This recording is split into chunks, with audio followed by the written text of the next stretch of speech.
Bonjour et bienvenue dans l'émission Encouragement.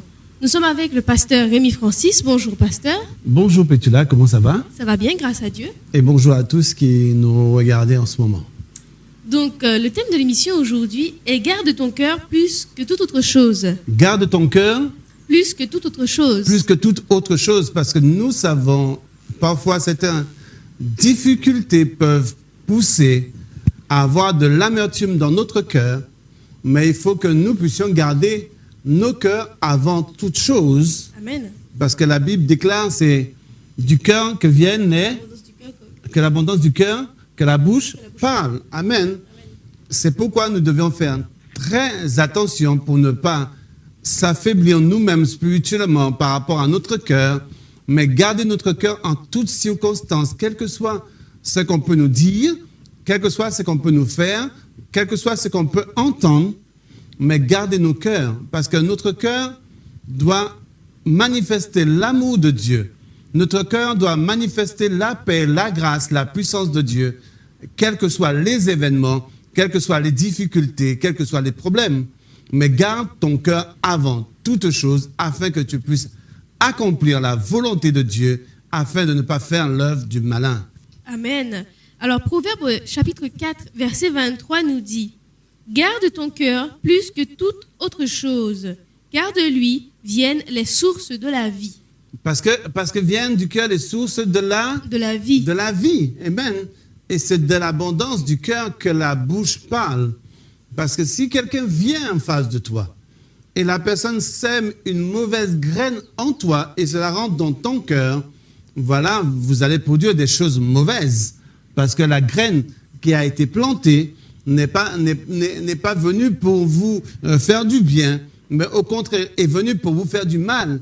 Mais si dans ton cœur tu plantes que des bonnes graines, tu vas refléter la grâce et la puissance de Dieu. Mais c'est pourquoi quand on fréquente des gens, c'est pourquoi quand on est entouré, il faut faire très attention. Et comme je dis souvent, il y a des blessures qui te poussent à aller de l'avant. Mais ces blessures-là ne doivent pas te pousser à avoir l'amertume dans ton cœur. Amen. Parce que plus que tu as des blessures, plus cela doit te pousser à aller de l'avant et plus notamment que tu vas commencer à rigoler de certaines blessures. Je ne dirais pas que tu prendrais l'habitude déjà d'avoir des blessures, non. Mais la réaction que veut le Seigneur, plus qu'on essaye de te déstabiliser, plus on essaye de te critiquer, plus on essaye de dire du mal de toi, plus on essaye de planter des mauvaises graines dans ton cœur. Mais si tu gardes ton cœur avant toute chose et gardes ton cœur selon comme Dieu te demande de le garder, amen, tu iras de gloire en gloire et de victoire en victoire. Mais s'il y a des problèmes qui viennent, des difficultés qui surgissent, et si tu laisses ces problèmes-là affecter ton cœur, tu vas reculer, tu n'iras jamais de gloire en gloire et de victoire en victoire. Tu vas reculer, mais il faut garder ton cœur avant tout. Quelles que soient les difficultés, quels que soient les problèmes, quel que soit le niveau relationnel, quelle que soit la situation, il faut garder ton cœur avant tout, parce que ton cœur doit refléter l'amour de Dieu. On te blesse, garde ton cœur et manifeste l'amour. On ne veut pas de toi, manifeste l'amour. On te rejette, manifeste l'amour. C'est vrai. Certaines choses sont difficiles, mais avec le temps et avec ta vie que tu manifestes avec Dieu, avec ta relation avec Dieu, qu'est-ce que Dieu va faire? Il va t'aider à surmonter le rejet, il va t'aider à surmonter la honte, il va t'aider à surmonter toutes choses. Amen. Amen. Parce que ce que Dieu attend de nous, c'est que nous puissions réagir dans le bon sens, quelles que soient les circonstances. Ne laisse pas aucune graine et mauvaise graine entrer dans ton cœur et te déstabiliser et t'empêcher de voir le rayonnement, la grâce et la puissance de Dieu dans ta vie, parce que ce sont des distractions pour toi, pour ton cœur et pour ton être entier. Parce que qu'est-ce que cela sert de garder des mauvaises graines dans sa vie? Si ce n'est pas l'amertume, si ce n'est pas la rancœur, si ce n'est pas la division que cela va créer. Mais quand on aime Dieu, quand on aime Jésus, et quand on a cette assurance en lui, amen, quel que soit ce qu'on peut te faire, on peut te dire, même si ça fait mal, mais tu gardes ton cœur avant tout, afin que Jésus soit glorifié. Vous savez une chose, que c'est Jésus qui doit être glorifié dans notre vie. C'est Jésus qui doit prendre la place dans notre cœur. Et quand Jésus est dans notre cœur, alors nous n'allons pas laisser n'importe quoi rentrer dans notre cœur et nous déstabiliser et nous empêcher d'entrer dans le plan parfait de Dieu. Amen. Alors le ton impératif de ce verset, garde, n'est pas un conseil, mais un ordre. C'est pas un conseil, mais c'est un ordre. Un ordre. Quand Dieu nous dit de garder notre cœur, parce qu'il sait qu'il y a des choses qui peuvent surgir, qui peuvent venir pour essayer de nous déstabiliser. Parce que Satan, qu'est-ce qu'il essaie de faire? De captiver nos pensées, amen, et de captiver notre cœur, afin que nous ne soyons jamais en harmonie les uns avec les autres. Mais Dieu nous dit, garde ton cœur. Il te donne cet ordre de garder ton cœur afin que tu puisses passer les étapes, afin que tu ne puisses pas te troubler, amen, afin que tu ne puisses pas faire n'importe quoi, mais garde ton cœur. Amen. Ce ton impératif, c'est garder ton cœur. C'est un ordre et cela vient de la part du Seigneur. Nous devions garder notre cœur parce que si nous disons que Christ vit en nous, nous avons la possibilité et nous avons cette force de garder notre cœur. C'est comme nos pensées. Nous pouvons bloquer nos pensées pour ne pas penser à n'importe quoi. Soyez tout le temps renouvelés de l'esprit. Amen. Et quand nous sommes renouvelés tout le temps de l'esprit, nous allons bloquer nos pensées pour ne pas penser n'importe quoi. Vous voyez, parfois, vous êtes dans un état de prière, quelque chose vient essayer de troubler votre pensée. Qu'est-ce que tu fais? Au nom de Jésus, arrière de moi, tu bloques. Mais ton cœur, cela doit être aussi pareil. Gardez ton cœur, protège ton cœur, afin de ne pas avoir l'amertume les uns envers les autres, mais glorifier Jésus. Amen. Donc, c'est un ordre venant de l'Éternel, et nous devons nous y soumettre sans discuter. Amen, sans discuter. Discuter, parfois nous voulons discuter, nous disons, regarde ce que celui m'a fait, regarde ce qu'elle a fait contre moi. Mais non, Dieu veut que tu gardes ton cœur et Dieu veut que tu restes en silence afin que lui-même puisse te faire justice. Amen. Parce que regarde Jésus quand il était sur terre. Jésus avait de quoi se défendre. Il avait de quoi toujours tout répondre. Parce que c'est lui qui a créé la parole. C'est lui qui a créé l'intelligence. C'est lui qui a fait toutes choses. Mais pourtant, il ne s'est pas défendu. Amen. Il est toujours resté dans le silence, dans le calme. Amen. Quand même on lui posait la question, mais tu dis que tu es le Fils de Dieu. Qu'est-ce qu'il répond? Tu le dis. Et pourtant, il a toute la science, il a tout pour se défendre, mais il ne s'est jamais défendu. C'est pourquoi nous devions apprendre à rester dans le silence et même dans le silence, garder notre cœur pour ne pas penser autre chose, afin que notre bouche reste pure, afin que nous ne puissions pas dire n'importe quoi de notre bouche, parce que c'est de l'abondance du cœur que la bouche parle. Amen.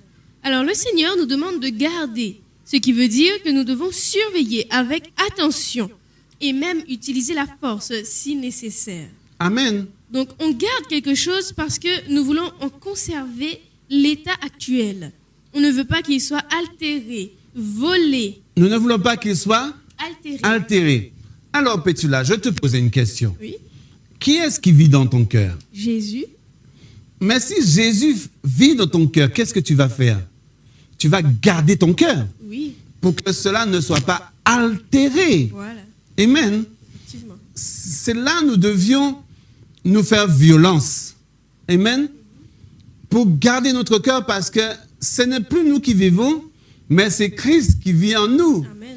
Mais quand les difficultés elles viennent, quand les problèmes elles viennent, quand les gens viennent dire n'importe quoi de nous, quand même la maladie ou autre vient, nous devions protéger notre cœur afin que notre cœur ne soit pas altéré parce que c'est un trésor. Amen.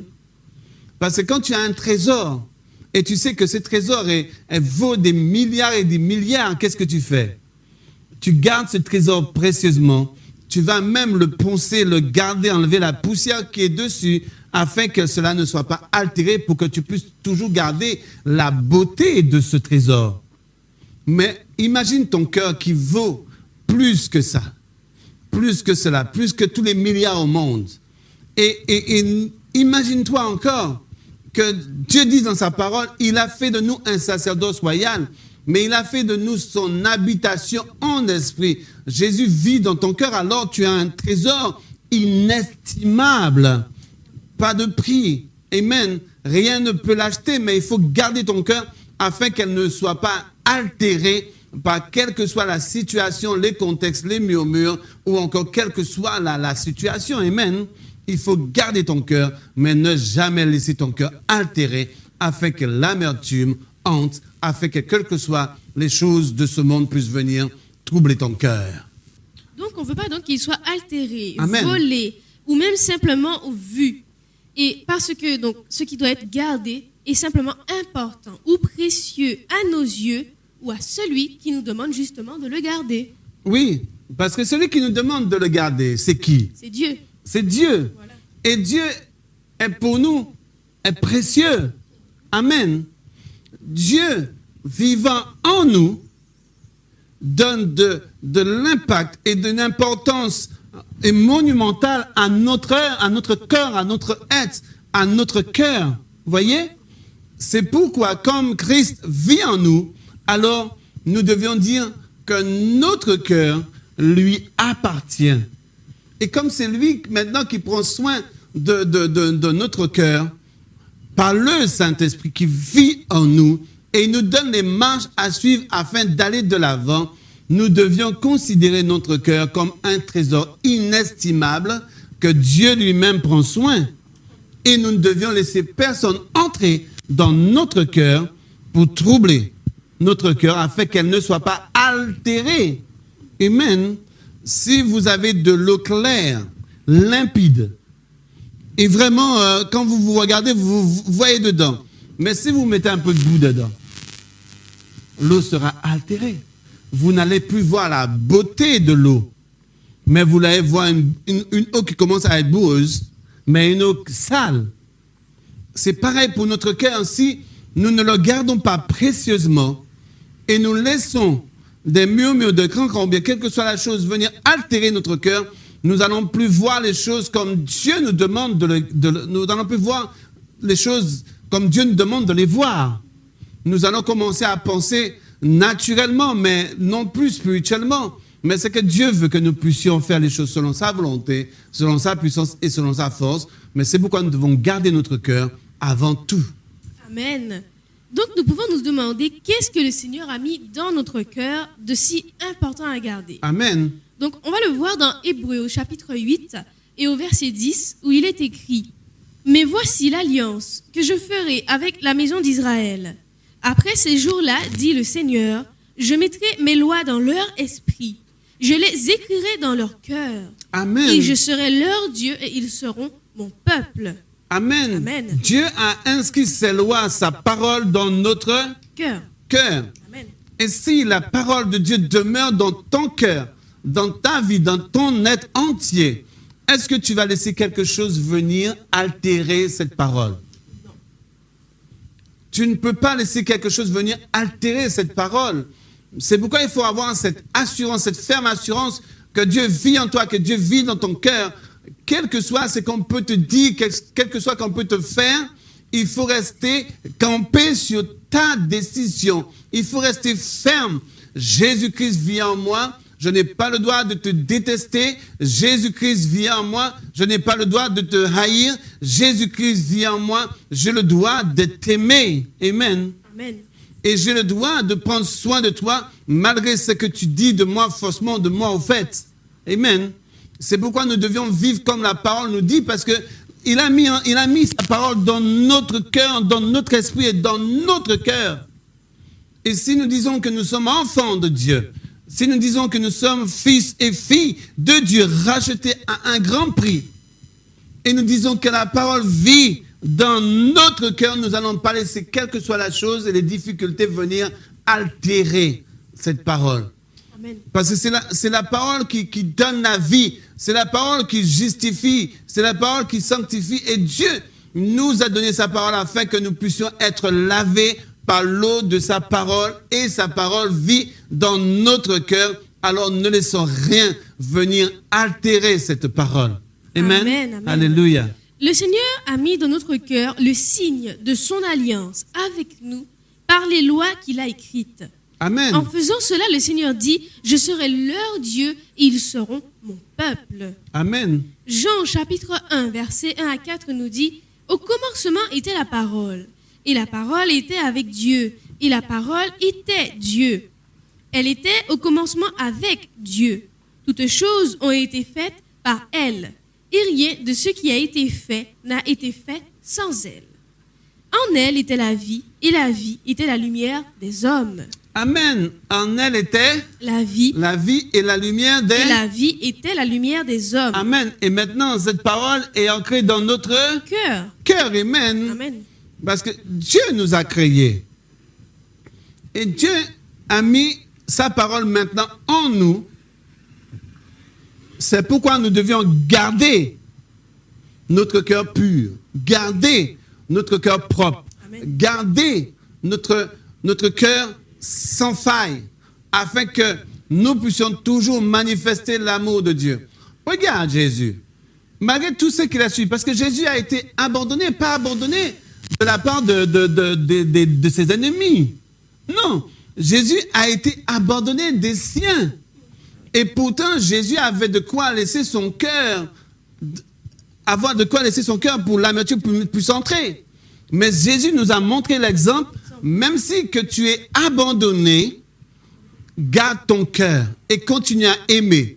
Même si tu es il a été maltraité, mais il nous a montré l'exemple. Même si tu es maltraité, garde ton cœur avant tout et aime. Amen. Amen. Jésus a été rejeté, mais rejeté, c'est pas par autre personne, mais par les siens. Oui. Jésus a été rejeté par ses disciples, a été abandonné, pas rejeté, mais a été abandonné par ses disciples. Mais en étant abandonné par tes disciples, tu as de quoi d'être en colère, être fâché. Mais Jésus n'a rien laissé entrer dans son cœur. Vous pouvez me dire que, oui, il est Dieu, oui, fils de Dieu, il est Dieu. Mais il connaît tout, il connaît tout. Mais n'oubliez pas, quand il était sur terre, il a appris même l'obéissance. Parce qu'il était 100% homme et 100% Dieu. Pour nous montrer quel exemple nous devions avoir, nous devions obéir. Et lui-même, il a obéi en toutes choses. Lui, le maître de toutes choses. Rien n'a été créé sans lui. Il vient sur terre manifester son amour, gardant aussi même lui-même son cœur. Et pourtant, il n'avait pas besoin de le faire. Il a été tenté en toutes choses sans commettre de péché. Oui, il a été tenté en toutes choses. Mais cela pourquoi? C'est pour nous montrer l'exemple que nous pouvons garder notre cœur, que nous pouvons marcher dans la sainteté, marcher dans la sanctification et plaire à Dieu. Amen. Alléluia. Mais c'est pourquoi nous devions garder notre cœur. Jésus nous a laissé l'exemple. Il a été maltraité, on lui a craché dessus, on l'a frappé, on l'a flagellé, on lui a fait tellement de misère. Ésaïe 53, lisez Ésaïe 53. Il a été maltraité et abandonné. Amen. Et pourtant, il s'est chargé de nos souffrances. Il s'est chargé de nos maladies. Et le châtiment qui devait tomber sur nous est tombé sur lui. Amen. C'était pour nous laisser l'exemple, afin que nous puissions garder notre cœur, afin que nous ne soyons point troublés. Amen. Amen. Alors, les lois représentent donc la parole de Dieu. Il a demandé à Moïse de l'écrire donc sur des tablettes, mais il l'a également écrite dans notre cœur. Amen. C'est pour cela que nous devons conserver jalousement notre cœur afin que rien ne vienne en altérer l'essence de la parole de Dieu qui est en nous. Nous devons conserver notre cœur jalousement. Amen, amen, amen. Amen. Parce que notre cœur ne nous appartient plus. Parce que la parole vit en nous. Et nous devons conserver notre cœur jalousement, précieusement. Garde ton cœur avant tout, afin que la grâce et la puissance de Dieu coulent en toi, afin que celui qui vit en toi puisse manifester toute sa grâce, toute sa puissance, afin que les autres soient éclairés à travers de toi, afin que les autres voient la grâce et la puissance de Dieu. Et c'est cela que nous devions vivre. Nous ne devions pas vivre notre vie chrétienne terre à terre, mais nous devions le vivre dans une puissance surnaturelle, au-delà de toute chose, parce que Dieu nous demande de garder notre cœur avant tout, mais le garder jalousement et précieusement, afin que la lumière luise et afin qu'on voit la gloire et la puissance de Dieu à travers nous. Amen, amen. Ainsi, à partir du moment où tu as accepté Christ, ce dernier vit en toi. Comme le précise Paul dans Galates au chapitre 2 au verset 20, où il est écrit « J'ai été crucifié avec Christ. Et si je vis, ce n'est plus moi qui vis, c'est Christ qui vit en moi. Si je vis maintenant dans la chair, je vis dans la foi au Fils de Dieu qui m'a aimé et qui s'est livré lui-même pour moi. » Amen. Voyez, ce n'est plus moi qui vis, mais c'est Christ qui vit en moi. Même si vous vivez actuellement dans cette chair, mais c'est Christ qui vit en toi. Amen. Et là maintenant, cette chair est environnée de la grâce et de la puissance de Dieu, et environnée de l'Esprit de Dieu. Alors, Christ lui-même a le contrôle de ce temple parce qu'il vit en toi. Et comme il vit dans ce temple maintenant, tu manifestes la grâce et la puissance de Dieu. Alors rien ne peut troubler ton cœur. Amen. Amen. Et quand on dit ce n'est plus Christ qui vit ce n'est pas moi qui vis, mais c'est Christ qui vit en moi. Maintenant, on doit pas le démontrer, mais on doit le vivre afin que les autres le voient. Parce qu'on voudrait peut-être démontrer par notre propre moi, mais quand on laisse l'Esprit prendre place et laisse l'Esprit vivre en nous, et Christ vit en nous, et en nous soumettant, en nous abandonnant à Christ, maintenant, les gens vont voir que la grâce et la puissance de Dieu est en nous, et nous vivons selon la parole et selon la puissance de Dieu, et Jésus-Christ vit en nous. Amen. Amen. Amen, parce que la vie en Christ, c'est pas une mode. Amen. Là, la vie de Dieu doit couler comme si c'est le sang qui coule à travers de tes veines. Et les gens doivent voir la puissance de Dieu en toi. Et ils doivent voir que ton cœur est pur. Ils doivent voir que tu manifestes et que tu rayonnes l'amour de Dieu, la puissance de Dieu. C'est pourquoi quand tu viendras parler à quelqu'un, mais l'amour qui va découler de toi, tu verras, va guérir les malades, va délivrer les aveugles. Amen. Et va faire du bien à tous ceux autour de toi, même si tu as des ennemis. Mais même tes ennemis vont voir que l'amour de Dieu coule en toi, ils vont être touchés et aussi venir à Jésus. Parce que c'est ta vie. C'est ta vie, c'est ta façon de vivre. Et c'est ton témoignage qui va pousser les autres à venir à Jésus-Christ de Nazareth. Amen. Parce que ce n'est plus toi qui vis, mais c'est Christ qui vit en toi. Garde ton cœur avant tout. Amen. Colossiens chapitre 1, verset 27 nous dit aussi « Christ en nous signifie l'espérance de la gloire. » Christ en nous, l'espérance de la gloire. Christ en nous, l'espérance de la gloire. Mais la gloire à venir. Mais déjà, on peut le vivre sur terre.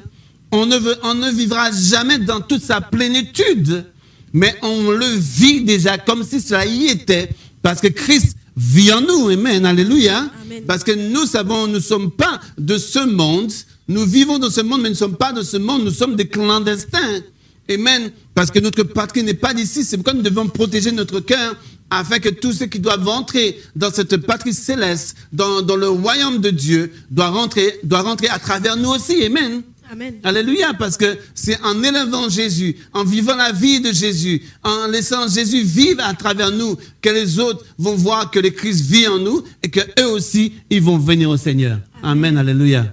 Et enfin, pour terminer, un dernier verset avec Matthieu, chapitre 12, au verset 34 à 37, qui nous dit « Race de vipères, comment pourriez-vous dire de bonnes choses, méchants comme vous l'êtes? Car c'est de l'abondance du cœur que la bouche parle. L'homme tire de bonnes choses de son bon trésor, et l'homme méchant tire de mauvaises choses de son mauvais trésor. Je vous le dis, au jour du jugement, les hommes rendront compte de toute parole vaine qu'ils auront proférée. Car par tes paroles, tu seras justifié, et par tes paroles, tu seras condamné. » Amen.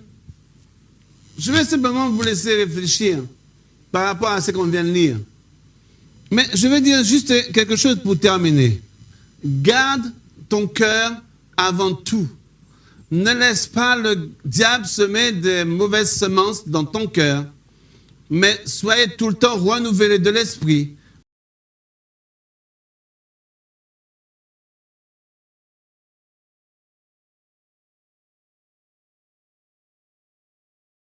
Jésus. Amen. Amen, gloire à Dieu. Merci, pasteur. Merci à toi, Betula. Merci à vous de nous avoir suivis. À très bientôt.